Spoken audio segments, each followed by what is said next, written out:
Ladies and gentlemen, you've given your time, you've given your energy, you've even given your peace, and in return, silence, confusion, disrespect. Tonight, before you go to sleep, I want you to let this sink in. You don't owe him your presence, not anymore. You've already begged, reasoned, explained. You've already tried being more understanding, more patient, more forgiving. But none of it changed the way he treated you. And now it's time for something radical. Ghost him completely. No texts, no replies, no stories watched. No late night thoughts sent into the void hoping he'll change. Cut the cord. Disappear from his world, not for revenge, but for recovery, for your healing, for your freedom. You see, when someone thinks they can come and go from your life like it's a hotel lobby, it's because you left the door open. Ochida. But tonight you're locking it. You're pulling the blinds down. You're reclaiming your space, your peace, and your dignity. When you ghost him, you shift the energy. Suddenly he feels your absence. Not the fake absence where he thinks you're just playing hard to get. No. The real absence where your soul has walked away. The kind of silence that makes noise. The kind of silence that speaks louder than words ever could. At first he won't get it. He'll assume it's temporary. That you'll be back again. But you won't. Not this time. This time you've woken up. This time you've realized you are the prize. And when he finally understands that your energy is no longer available, when your name no longer lights up his phone, when your voice no longer soothes his ego, he'll panic. He'll scroll through old messages. He'll stare at your last photo. You'll reread the words he once ignored. But it will be too late. Because now you're no longer chasing closure, you're no longer seeking explanations, you're no longer waiting for apologies that never come. You've made peace with the storm, and from this silence you rise. So tonight, before you sleep, block him, unfollow him, ignore him, let him wander. Let him feel what it's like to lose someone who would have done anything to love him, right? You owe yourself the life that begins the moment you stop chasing the one who keeps running. Let your absence be the loudest message you'll ever send. You gave your all, not just your time, not just your words, but your heart.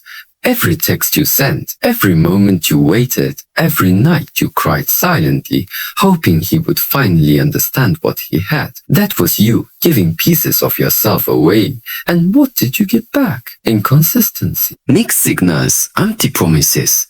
You were building a connection while he was testing your limits. And still you stayed, you hoped, you forgave. Again and again. You convinced yourself that maybe if you just loved harder, if you were more understanding, more forgiving, more available, maybe then he would finally wake up and appreciate you.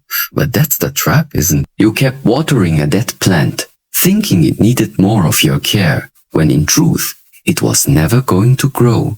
The truth is, love should not feel like a constant uphill battle. It should not leave you feeling like you are the only one showing up, the only one sacrificing, the only one holding things together. You were overextending, not because you were weak, but because your heart is wide to give.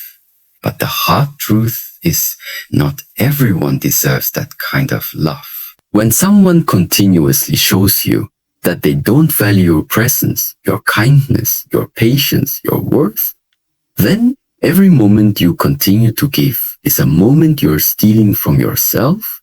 You're pouring into someone who doesn't even know how to hold a cup. You deserve someone who recognizes your effort the first time, not after you've broken yourself trying to prove your love. The more you keep giving to someone who doesn't see you, the more you lose sight of yourself. So when you say, I've given enough, know that it's not bitterness, it's clarity. It's you realizing that your love isn't the problem. It never was.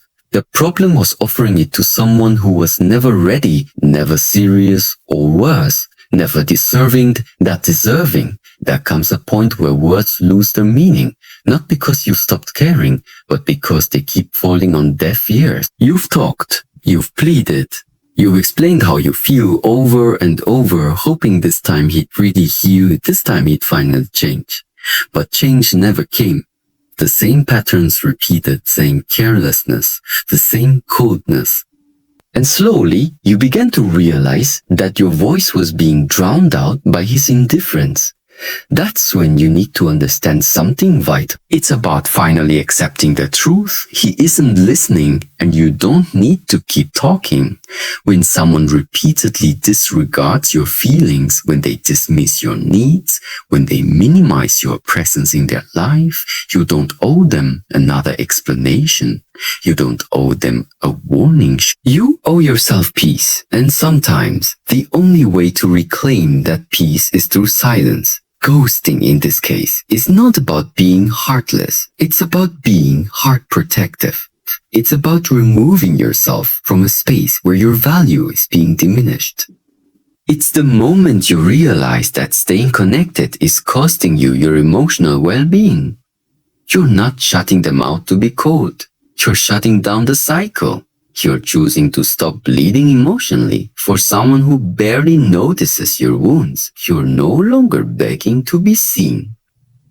You're simply disappearing from the places that refuse to see you. Silence, when it's born from exhaustion and clarity, becomes your greatest weapon. It's the moment you turn all the energy you were giving away back toward yourself, and in that silence you find truth. You find truth. You find strength. You're not ghosting him to hurt him. You're ghosting him because you've already been hurt far too many times. You know the feeling. The moment your head hits the pillow, the silence of the night becomes deafening. That's when the mind starts racing. Not with dreams, but with doubts. You replay every conversation, analyze every text, obsess over every unanswered message. You wonder, was it me? Did I say too much? Did I not say enough? Why did he change? Was it ever real? These thoughts come like waves, crashing into your peace, dragging you back into an ocean of what ifs and maybes.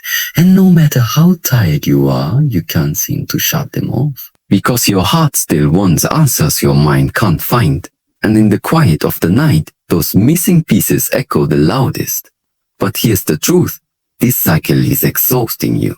It's robbing you of your rest, your joy, your clarity. And worst of all, it's keeping you emotionally tied to someone who's not even thinking about the damage they left behind.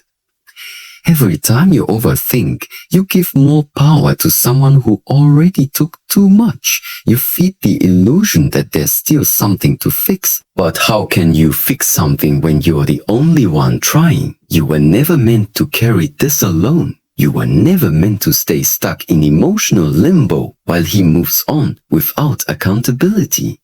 The confusion you feel? That's not love. That's a sign you've been manipulated. That's the residue of emotional neglect. And now, it's time to cut the cord, not just physically, but mentally and emotionally. Because overthinking is just a symptom of staying in spaces where you were never given clarity. You deserve to lay your head down at night and feel calm, not chaos. You deserve dreams, not doubts. Rest, not racing thoughts. You deserve the kind of peace that doesn't come from finally getting an answer, but from finally accepting that you no longer need one. The peace you're searching for, it begins when you stop trying to understand the mind of someone who never tried to understand your heart. Healing is sacred. It's not loud. It's not dramatic. It's quiet, personal, and deeply internal. It's those moments when you sit alone, face your pain head on, and begin to piece yourself back together. Not for anyone else, but for you. But here's what often happens. Just when you start to feel a little better, just when you begin to breathe without aching, he shows up again. Not because he's changed, not because he suddenly realized your worth, but because he senses your energy pulling away. He feels your absence. He misses the convenience of your loyalty, not the depth of your soul. That's the trap. He tries to peek into your healing, not to support it, but to distract you from it. He'll message you just enough to stir up your emotions again. He'll test the waters to see if he still has a place in your heart. And if you let him in, even just a little, he'll disrupt everything you've been working to rebuild. Your healing isn't a performance. It's not a second chance for him to come in and rewrite his mistakes. It's your personal sanctuary, a space where you don't owe anyone anything, not even updates. Protect that space like your life depends on it, because in a way it does. Your emotional life, your mental clarity, your spiritual peace, you can't fully heal in the same environment that broke you. You can't rise while still offering a seat at your table to the one who caused your fall. Growth doesn't happen in chaos. It happens in silence, when you distance yourself from the noise, the confusion, and the emotional manipulation. It happens when you block the access, close the door, and say with your actions, I am not available for anything that compromises my healing. This season of your life isn't about fixing him.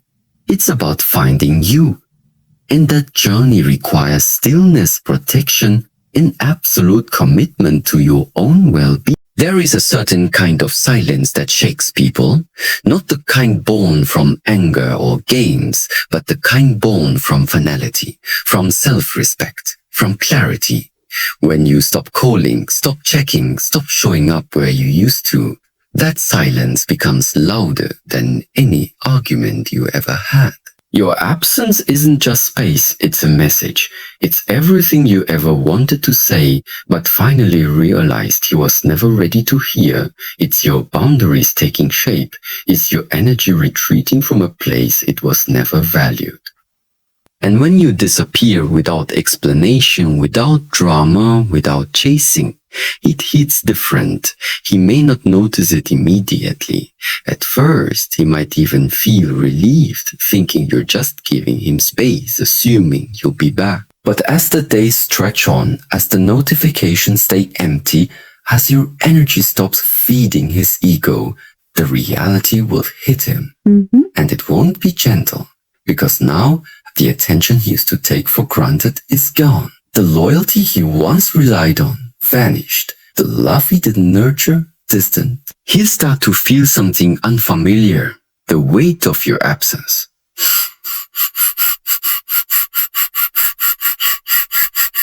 Views no longer history. And no matter how much he scrolls through your old photos, rereads your last messages, or replays those memories, he won't be able to feel your presence again, because you're not pretending to move on.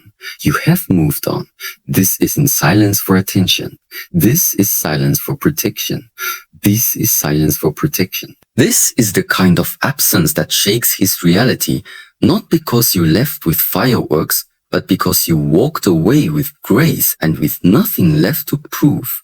When someone loses your energy after taking it for granted, they're not haunted by your words, they're haunted by your withdrawal. That's when it finally sinks in. You were never too much. He was simply never ready. And now you're not waiting, because your absence is not emptiness. It's power wrapped in silence. There's something unsettling about a silence that was once filled with warmth, with laughter, with late-night conversations, with the steady presence of someone who genuinely cared. When that silence stretches into days, weeks, even months, it doesn't just create distance. It creates a void. At first, he might brush it off. He may even convince himself that you're just being emotional, that you reach out again like you always did. He's conditioned to your care. He's used to your softness breaking the silence before it grows too loud. But not this time. This time, the silence holds. It lingers, and slowly that quiet begins to echo, not just around him, but inside him. He'll pick up his phone expecting your name. He'll check old chats hoping for a notification. He'll scroll through social media just to see if you're still watching his stories. And when you're not, when you're nowhere to be found, you'll feel it.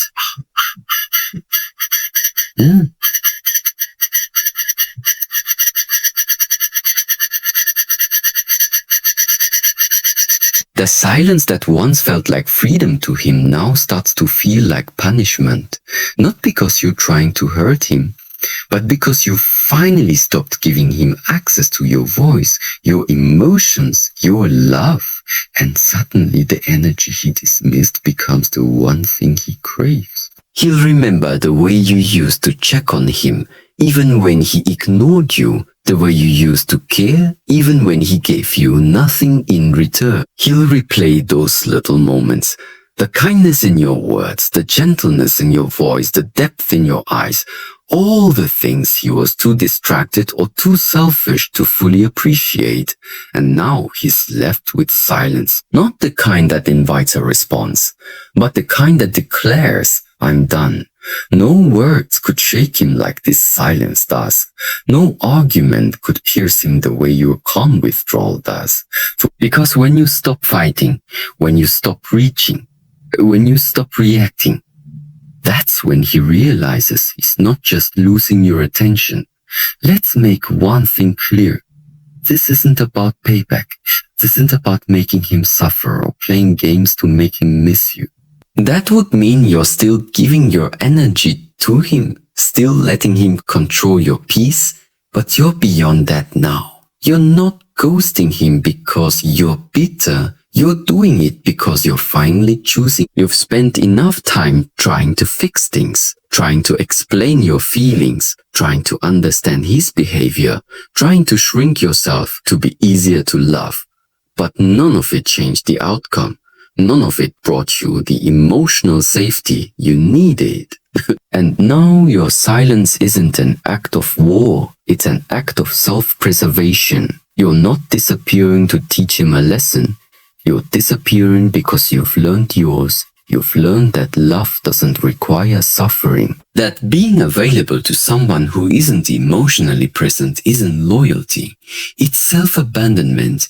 And now you're choosing to stop abandoning yourself. This distance, it's not punishment. It's protection. You've realized that you can't heal in the same environment that hurt you. That you can't grow while staying connected to someone who feeds on your confusion and your hope.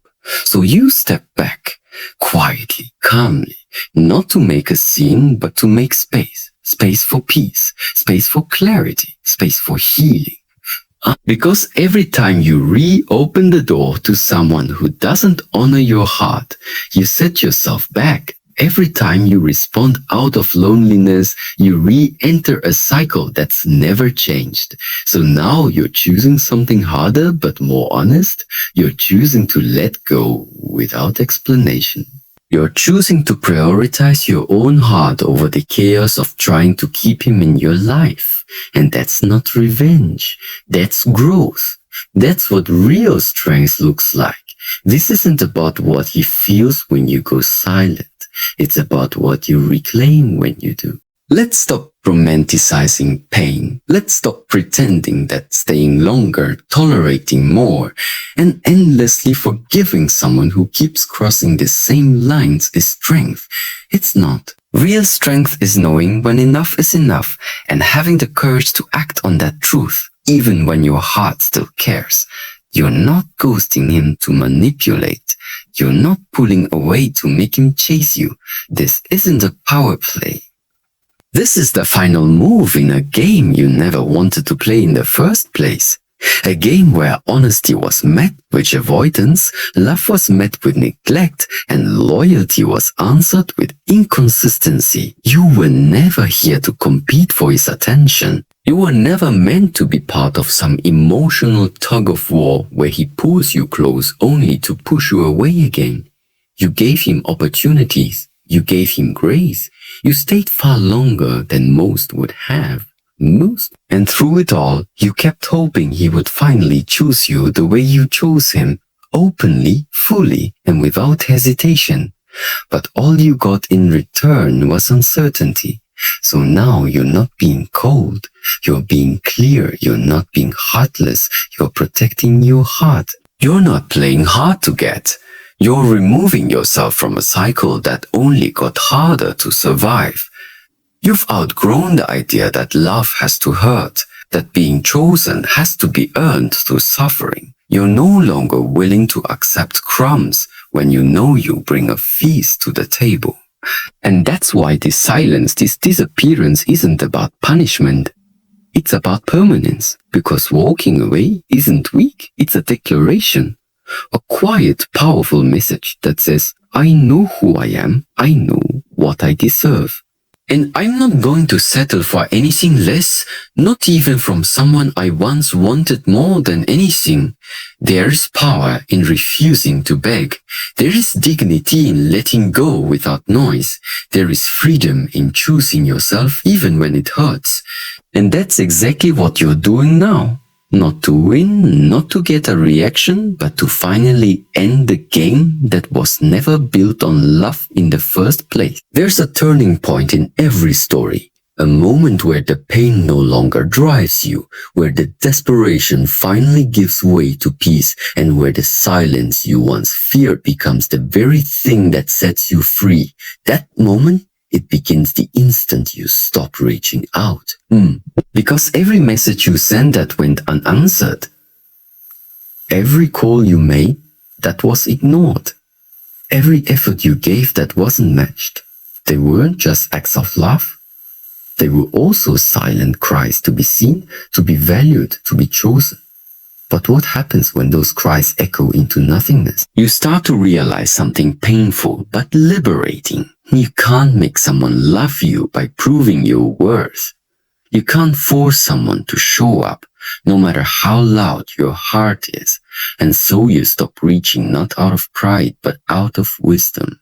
Not because you don't care anymore, but because you finally learn to care for yourself first. The moment you stop reaching is the moment you turn all that energy inward.